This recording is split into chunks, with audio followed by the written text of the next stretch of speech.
বুখারী শরীফে আছে। একবার এক ইহুদি হযরত ওমর রাদিয়াল্লাহু তাআলা আনহুকে বলতেছিলেন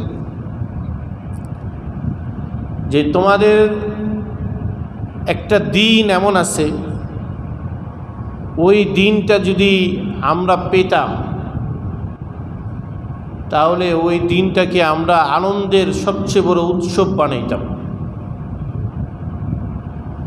হযরত ওমর রাদিয়াল্লাহু তাআলা আনহু তিনি কেউ কোনো কথা বললে কথাটা গভীরভাবে চিন্তা করতেন।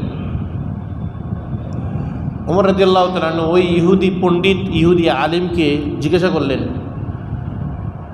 যে ওই দিনটার এমন কি বৈশিষ্ট্য যে দিনটাকে তোমরা সেরা দিন বলতেছ? দেখো, আমরা যে ইহুদি ধর্ম পালন করি, এই ধর্মটা এটা আংশিক ধর্ম, কিন্তু আল্লাহ রাব্বুল আলামিন তোমাদের জন্য যে ধর্মটা দিচ্ছেন এটা কমপ্লিট ধর্ম। সূরা মায়েদার ৩ নম্বর আয়াত তুমি খোলো। ৩ নম্বর আয়াতে আল্লাহ কি লিখছেন, কি বলছেন? হযরত ওমরকে জিজ্ঞাসা করছে।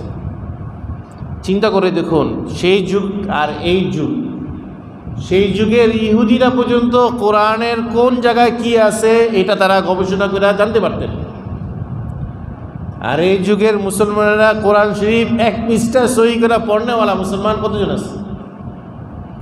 ১ পৃষ্ঠা সহি করে পড়নেওয়ালা মুসলমান কতজন আছে? হযরত মাওলানা ইলিয়াস রহমতুল্লাহি আলাইহি বলতেন যে মুসলমান তো সংখ্যায় বেশি, কিন্তু আসলে কাজের মুসলমান খুব কম।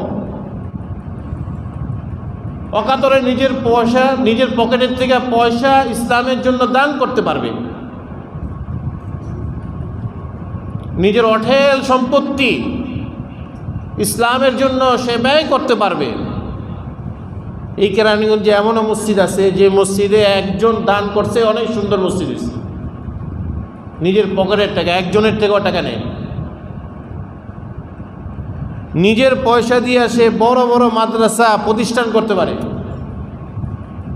বিভিন্ন খানকা, পীর সাহেবানদের খানকা বানায় দিচ্ছে, বহুত কিছু সে করতে পারছে। কিন্তু নিজে যে কিছু একটা সময় ভাই কইরা নিজে যে কোরআন শিখবে, এই কোরবানিটা তার মধ্যে নেই। অর্থের কোরবানি সে অনেক দিতে পারে,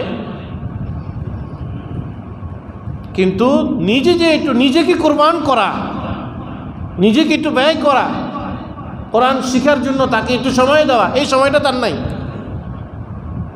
তা আফসোসের বিষয় হলো এই, প্রতিদিন কিছু সময় সে নষ্ট করে বন্ধু বান্ধবদের সাথে আড্ডা দিয়ে, প্রতিদিন কিছু সময় সে নষ্ট করে মোবাইল টিপে টিপে নষ্ট করে। সহিভাবে কোরআন যে শিখবো, এরকম শিখনেওয়ালা মানুষ কতজন আছে? হযরত ওমর রাদিয়াল্লাহু তাআলা আনহুর জামানায় মুসলমান তো জানতোই কোরআন, ইহুদিরা পর্যন্ত কোরআনের নারী নক্ষত্র পর্যন্ত তাদের জানা ছিল। হযরত ওমর রাদিয়াল্লাহু তাআলা আনহুকে যখন বললেন, তখন হযরত ওমর বললেন যে আয়াতটা হলো আল ইয়াউমা আকমালতু লাকুম দীনাকুম ওয়া আতমামতু আলাইকুম নি'মাতি ওয়া রাদিতু লাকুমুল ইসলাম দীনা। আল্লাহ রাব্বুল আলামিন নবীজির উপর এই আয়াতটা নাজিল করছেন কখন? এই প্রেক্ষাপটটা আপনি শুনেন।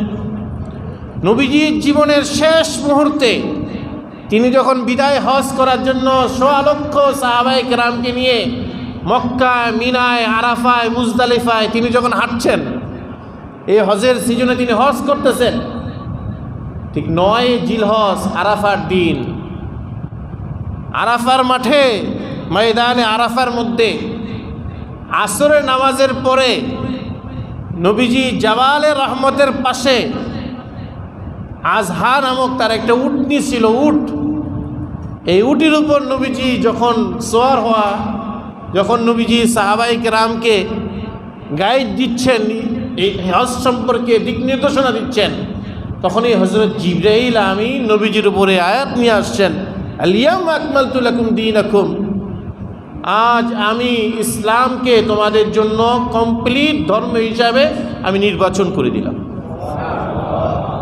পৃথিবীর কোনো নবীর কোনো শরীয়ত কমপ্লিট ছিল না, এবং এই সুসংবাদটা কোনো উম্মতকে আল্লাহ তাআলা দেন নাই।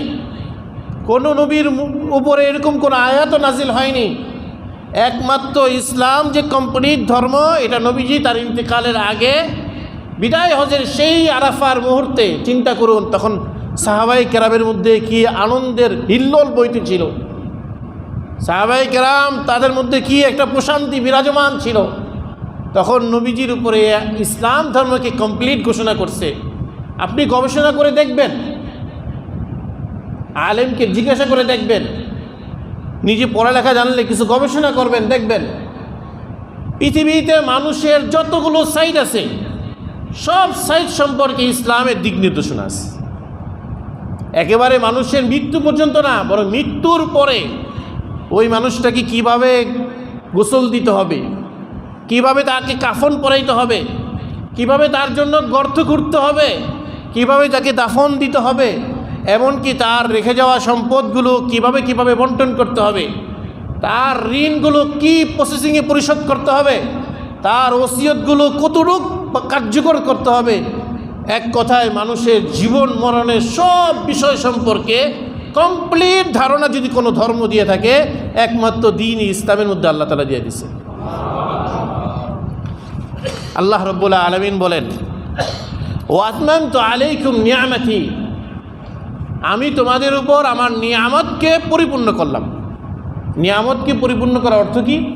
হযরত মাওলানা শামসুল হক ফরিদপুরি রহমতুল্লাহি আলাইহি এর বাংলাদেশের মধ্যে একজন ইসলামী মনীষী ছিলেন এবং বড় বড় প্রতিষ্ঠানের তিনি প্রতিষ্ঠাতা ছিলেন। লালবাগ মাদ্রাসা, বড়কাটারা মাদ্রাসা, ফরিদাবাদ মাদ্রাসা, ঢাকার তামিরুল মিল্লাত মাদ্রাসা, এই সমস্ত বড় বড় মাদ্রাসার প্রতিষ্ঠাতা মাওলানা শামসুল হক ফরিদপুরি। হযরত মাওলানা শামসুল হক ফরিদপুরি রহমতুল্লাহি আলাইহি তিনি বলছেন যে নিয়ামতের পরিপূর্ণ করা অর্থ কী? নিয়ামতের পরিপূর্ণ করা অর্থ হলো যে আল্লাহ রাব্বুল আলামিন দুনিয়া এবং আখিরাতে যত ধরনের নিয়ামতগুলো আল্লাহ তাআলা রাখছেন, এই দুনিয়া এবং আখিরাতের সমস্ত নিয়ামতগুলো যারা শরীয়তে মুহাম্মদীর উপর চলবে তাদেরকে আল্লাহ তাআলা দুনিয়ারও নিয়ামত পরিপূর্ণ দিবেন, আখিরাতের নিয়ামতও পরিপূর্ণ দিবেন। ওয়া রাদিতু লাকুমুল ইসলাম দীনা, আল্লাহ রাব্বুল আলামিন বলেন আমি তোমাদের জন্য ইসলামকে ধর্ম হিসাবে আমি এটাকে সন্তুষ্ট হইলাম। ইসলাম তোমাদের জন্য আল্লাহর মনোনীত ধর্ম। ইসলাম আসার পরে আর কোনো শরীয়ত আর কোনো ধর্ম চলবে না। অন্য আয়াত, ওয়া ইয়াবতাগি গায়রাল ইসলামি দীনান ফালান ইউকবালা মিনহু ওয়া হুয়া ফিল আখিরাতি মিনাল খাসিরিন। ইসলাম ছাড়া কোনো ধর্ম যদি থাকে সব ধর্মগুলো বাতিল ঘোষণা করা হয়েছে। এই আয়াতগুলো নাজিল হওয়ার পরে নবীজির যুগেও কিছু ইহুদি আলেম ছিল, কিছু খ্রিস্টান আলেম ছিল, কিন্তু যখন এই কমপ্লিট আয়াত যখন তারা পাইলেন তখন তারা বুঝতে পারলেন যে আগের ধর্ম রক্ষা করে এই ধর্ম যদি রক্ষা না করি আর আগের ধর্ম যদি পালন করি তাহলে আর চলবে না। সাথে সাথে তারা অতীতের সমস্ত ধর্মগুলো তারা ত্যাগ করে দিয়েছে, তারা মুসলমান হয়ে গেছে। কিছু কিছু সাহাবী ছিলেন, ইতিহাসে তার সাহাবীদের নাম পাওয়া যায়, কিছু কিছু সাহাবী ছিলেন যে নবীজি সাল্লাল্লাহু আলাইহি ওয়াসাল্লামের প্রাথমিক যুগে, ইসলামের প্রাথমিক যুগে এরা মুসলমান হয়েছে। এরা দুইটা ধর্মের মধ্যে তারা সমন্বয় করে চলতেন। কীভাবে? তারা ইহুদি ধর্ম আর মুসলিম ধর্ম দুটোটা সমন্বয় করে চলতেন।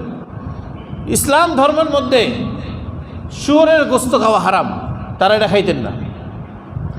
ইহুদি ধর্মের মধ্যে উটের গোশত খাওয়া হারাম, তারা উটের গোশত খাইতেন না।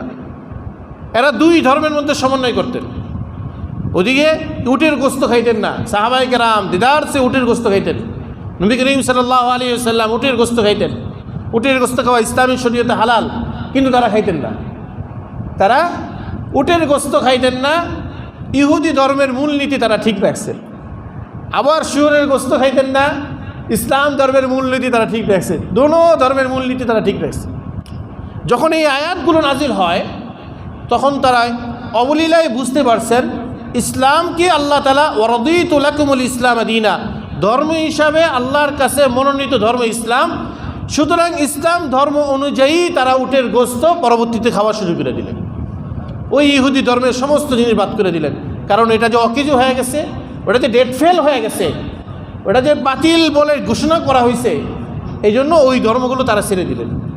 তো ইসলাম ধর্মের এই যে কমপ্লিট একটা শাশ্বত ঘোষণা, এই ঘোষণাটা আসছে এই জিলহজ মাসের 9 তারিখে।